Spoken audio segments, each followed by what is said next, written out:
L'hommage de la nation aux 5 soldats tués le samedi 11 août. Ils ont été inhumés aujourd'hui même au cimetière municipal de Gounguin en présence d'amis, de parents et de représentants de l'État. Et puis au Mali, on attend toujours les résultats du deuxième tour de l'élection présidentielle. On apprend que le camp de Soumaïla Cissé commence à crier victoire quand celui de Ibeka appelle ses militants à la patience. C'est dans cette ambiance que les observateurs de l'Union africaine et de l'Union européenne ont déclaré que le vote s'est déroulé dans des conditions satisfaisantes cet après-midi.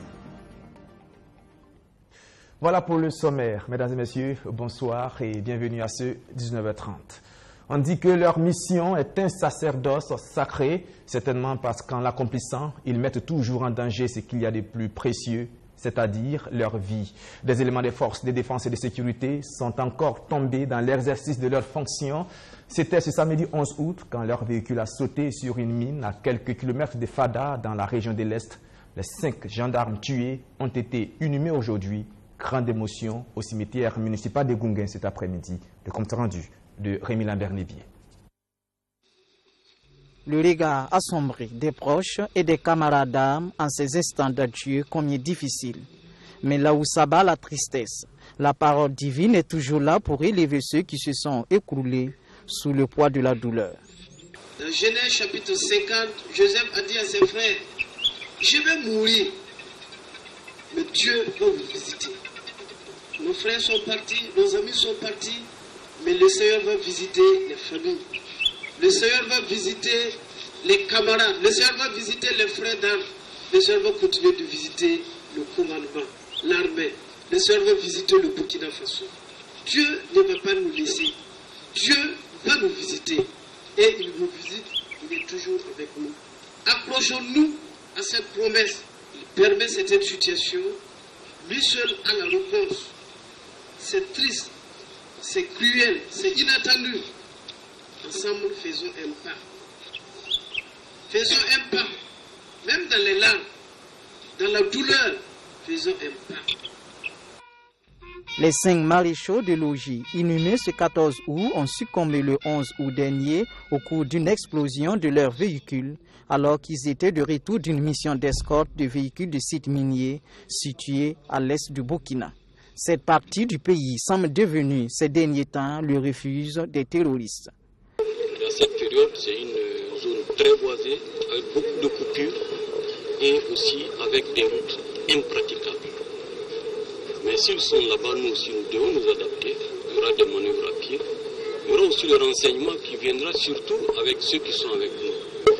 Parce que quand ils commettent les forfaits, ils vont parfois vivre avec les populations. Et vous voyez parfois, il faut que ces populations aussi soient rassurées et puis disposées à aider les forces armées, à aider les forces de sécurité.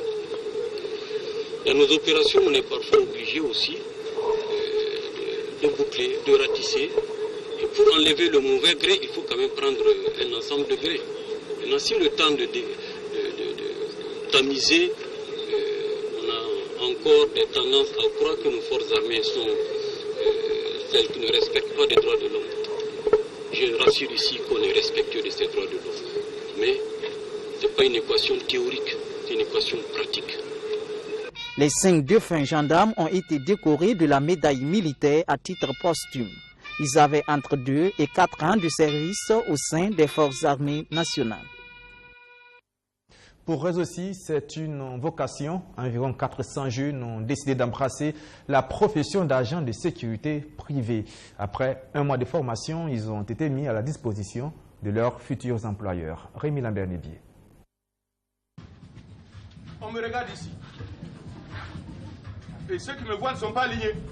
Être agent de sécurité privée a bien besoin d'une formation et surtout d'un document l'attestant.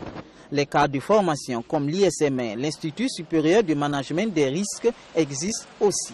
Et c'est d'ailleurs l'ISMR qui a eu la charge de former ses apprenants en sécurité privée, recrutés par la Chambre de commerce et d'industrie du Burkina dans le cadre du projet Emploi des jeunes et développement des compétences. Les apprenants ont été outillés sur sa mission, ses compétences, la déontologie et les règles de discipline, le secourisme et la sécurité incendie, l'évacuation d'urgence. En plus de ces modules, Les apprenants ont également bénéficié de modules sur le maniement des armes à feu et munitions civiles, la sensibilisation à la lutte contre les actes terroristes, l'informatique, le français et l'anglais. En un mois de formation, ces agents de sécurité privée disent avoir bénéficié de ce plus qui les distingue. Nous avons appris beaucoup de choses. Par exemple, on a la sécurité incendie qui est là, la déontologie et les droits d'un employé et bien sûr de l'employeur. Nous savons que maintenant, nous, agents de sécurité et contrôleurs de sécurité, nous ne sommes pas ceux qui ont été formés ici, nous ne sommes pas comme les autres qui n'ont pas été formés par là. Parce que nous avons la capacité, l'intelligence et les savoirs nécessaires.